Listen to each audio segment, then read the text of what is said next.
करने वाले हैं हमारा 8वीं का दूसरा चैप्टर वारिस कौन। तो इसकी लेखिका है विभा रानी, जिन्होंने ये कहानी लिखी है। तो चलिए पढ़ते। एक राजा था, उसकी 4 बेटी थी। राजा ने सोचा कि इन चारों में से जो सबसे बुद्धिमती होगी उसे ही अपना राजपाट सौंपूंगा। उसका फैसला कैसे हो, वह सोचने लगा। अंत में उसे एक उपाय सूझ गया।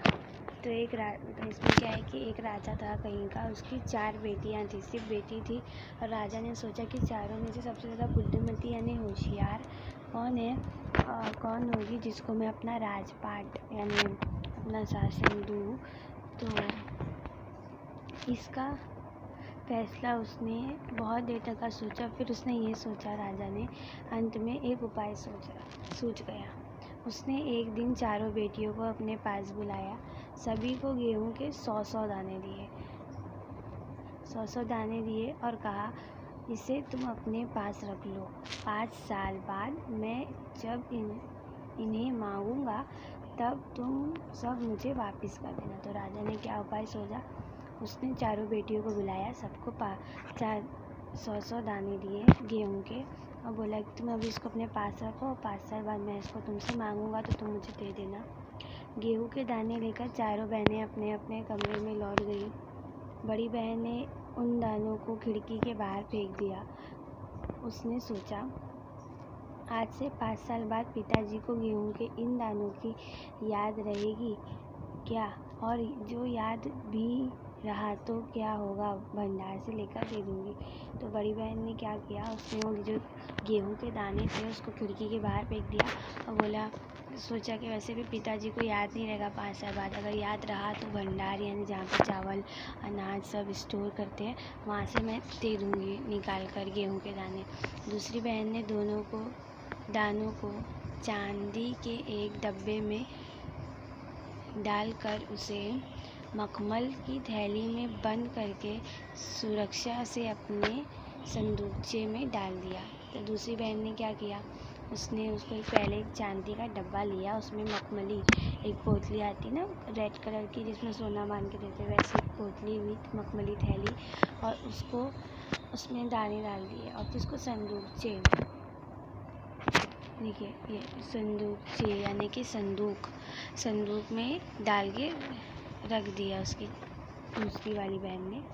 5 साल बाद जब पिताजी ये दाने मांगेंगे तब उन्हें वापस कर दूंगी, उसने ये सोचा। तीसरी बहन बस सोचती रही कि इसका क्या करूं। चौथी और छोटी बहन तनिक बच्ची थी और तीसरी बहन ने सोचती रही कि क्या करूं, तो उसने कभी तक कुछ करी नहीं। और जो चौथी बहन थी यानी सबसे छोटी बहन, वो थोड़ी सी बच्ची थी यानी वो भी बच्ची थी। शरारतें करना उसे बहुत पसंद था। उसे गेहूं के भुने दाने भी बहुत पसंद थे। गेहूं के भुने दाने गेहूं को भून देते हैं तो उसे गेहूं के भुने दाने खाना बहुत पसंद था। उसने दानों को भून कर खा डाला और खेल में मगन हो गया। उसने खा गई और फिर अपने खेल में मगन हो गई। तीसरी राजकुमारी को इस बात का यकीन था कि पिताजी ने उन्हें यूं ही ये दाने नहीं दिए होंगे। तो तीसरी वाली को लगा कि यकीन था उसको कि पिताजी ने ऐसी तो दाने नहीं दिए होंगे हमको, ज़रूर इसके पीछे कोई मकसद होगा। पहले तो उसने भी अपनी दूसरी बहनों की तरह ही उन्हें संजो कर रख देने की सोची, लेकिन वह ऐसा ना कर सकी। 2-3 दिनों तक वह सोचती रही, तो 2 दिन तक का वो सोच रही क्या करूँ इस दादू का, सोचती रही। फिर उसने अपने कमरे की खिड़की के पीछे वाले ज़मीन में दाने बो दिए। कमरे की खिड़की में, उसके कमरे के पीछे उसकी खिड़की है उसके बाहर जो ज़मीन थी वहाँ पर उसने वो दाने बो दिए यानी उसने उगाने रख दिए। ठीक है, समय पर अक्रूत देंगे, समय पर जब होगा तो वो उसको काम आएगा, है ना। गेहूँ पौधे तैयार हुए, फिर ये उसने बो दी तो पौधे तैयार हुए, दाने निकले। राजकुमारी ने तैयार फसल में से दाने निकाले और फिर से बो दिए, यानी कि पहले उसने उगाई फिर उसके बाद में उसमें पौधा आया, फिर दाने निकले, फिर राजकुमारी को सब दाने निकाली, मतलब साफ करी उसको, फिर उसके बाद में वापस से बो दिए। इसी तरह 5 वर्षों में उसके पास ढेर सारा गेहूँ तैयार हो गया था। मतलब 5 साल में कितना सारा गेहूँ तैयार हो गया था उसके पास, क्योंकि वो हर साल निकालती और बोती तो इसलिए 5 साल बाद राजा ने फिर चारों बहनों को बुलाया और कहा, आज से 5 साल पहले मैंने तुम चारों को गेहूं के 100 दाने दिए थे और कहा था कि 5 साल बाद मुझे वापस करना। वह कहाँ है वे दाने? तो राजा ने 5 साल बाद चारों बहनों को बुलाया और बोला कि मैंने तुम लोगों को 5 साल पहले 100 गेहूं के दाने दिए थे, अब वो कहाँ है, मुझे दे दो वापस, है ना। वापस करने कहा था। बड़ी राजकुमारी भंडार घर जाकर गेहूं के दाने ले आई और राजा को दे दिया। राजा ने पूछा, क्या ये वही दाने हैं जो मैंने तुम्हें दिए थे? तो बड़ी बहन ने जैसे बोली थी, उसने कहा पिताजी को याद होगा तो मैं भंडार घर से ला के दे दूँगी। तो उसने क्या करी, भंडार घर से ला के दी। तो पिताजी राजा ने कहा कि ये वही दाने जो मैंने तुमको दिए थे। तो पहले तो राजकुमारी ने हाँ कहा, यानी कि उसने बोली हाँ ये वही दाने हैं। मगर राजा ने फिर कड़क कर पूछा, मतलब फिर कड़कड़ा कर पूछा। अब कड़कड़ा कर मतलब क्या, गुस्से में। राजा ने कैसे गुस्से में पूछा, ज़ोर की आवाज़ में पूछा। तो तब उसने सच्चाई बता दी। फिर उसने, जो बड़ी राजकुमारी है, पहली राजकुमारी, उसने सच्चाई बता दी।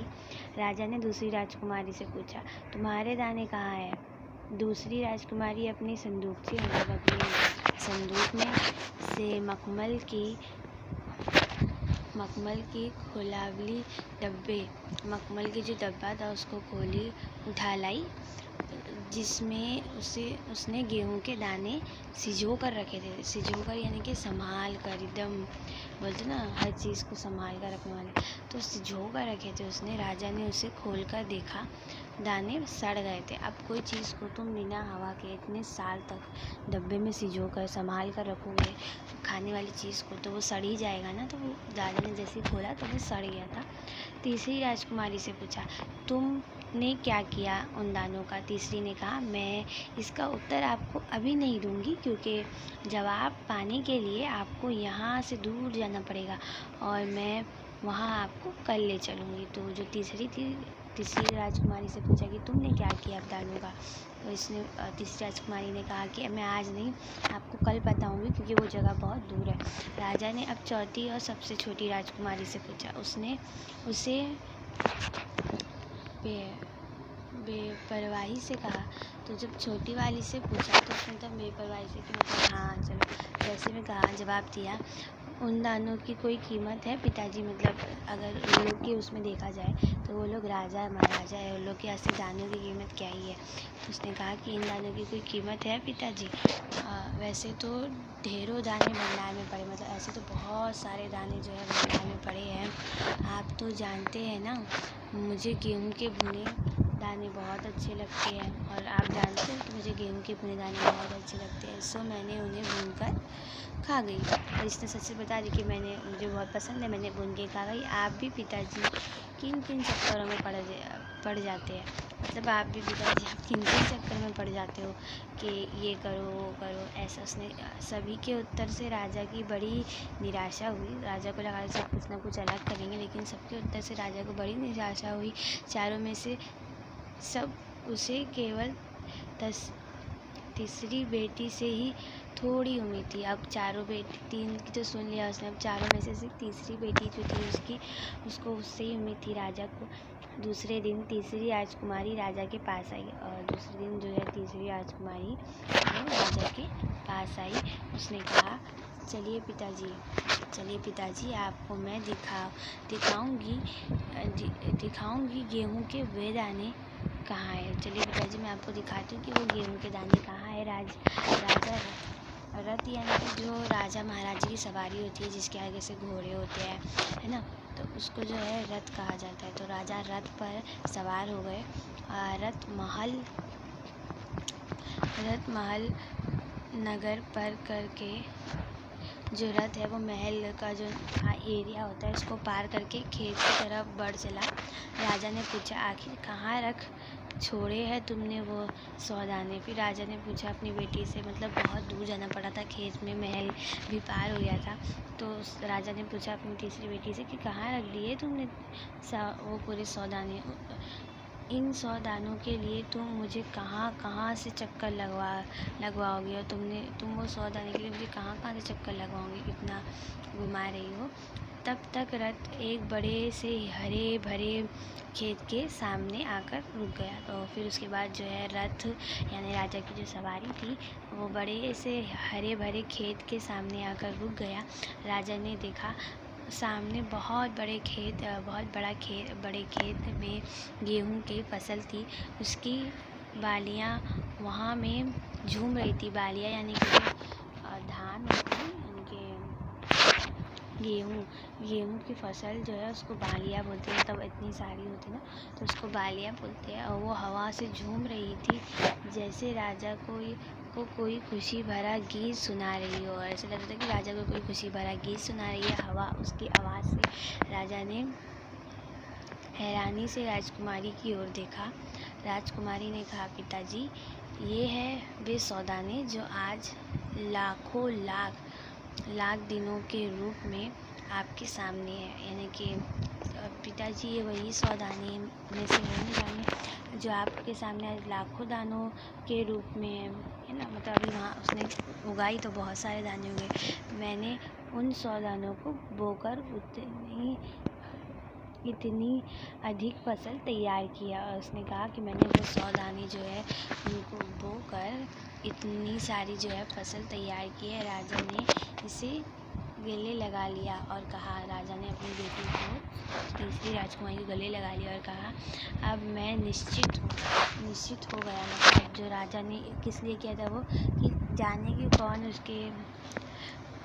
उसकी राजगद्दी के लिए सही हकदार है। तो अब राजा को निश्चित हो गया, राजा तुम ही मेरे राज्य की सच्ची उत्तराधिकारी यानी कि उसके बाद जो वहाँ पर राज करेगा वो उत्तराधिकारी कहा जाता है उसे।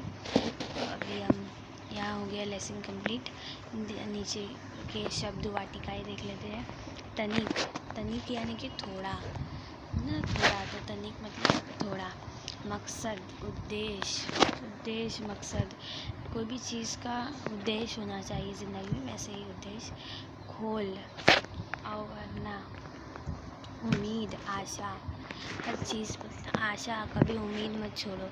उत्तराधिकारी का मतलब भी वारिस ही होता है। जैसे मैंने कहा राजा के बाद उसकी बेटी क्या होगी, वहाँ की उत्तराधिकारी। तो ऐसे वारिस का भी वही मतलब होता है, बाप के बाद बेटा, बेटी के बाद बेटा, ऐसे। अब इसमें मुहावरे भी है। चक्कर में पड़ जाना, जैसे कि उसने कहा था ना कि तुम मुझे कौन से चक्कर में पढ़ा दे रही हो, तो वैसे चक्कर में पड़ जाने का मतलब होता है दुविधा में पड़ जाना। गले लगाना, प्यार से मिलना। तो ये था 8वीं का दूसरा चैप्टर, वारिस कौन। और इससे यही सीख मिलती है कि आपको कोई चीज़ वेस्ट नहीं करनी चाहिए और हमेशा इसका इस्तेमाल करना चाहिए। तो ये बहुत ही अच्छी स्टोरी थी। तो थैंक्स फॉर वॉचिंग।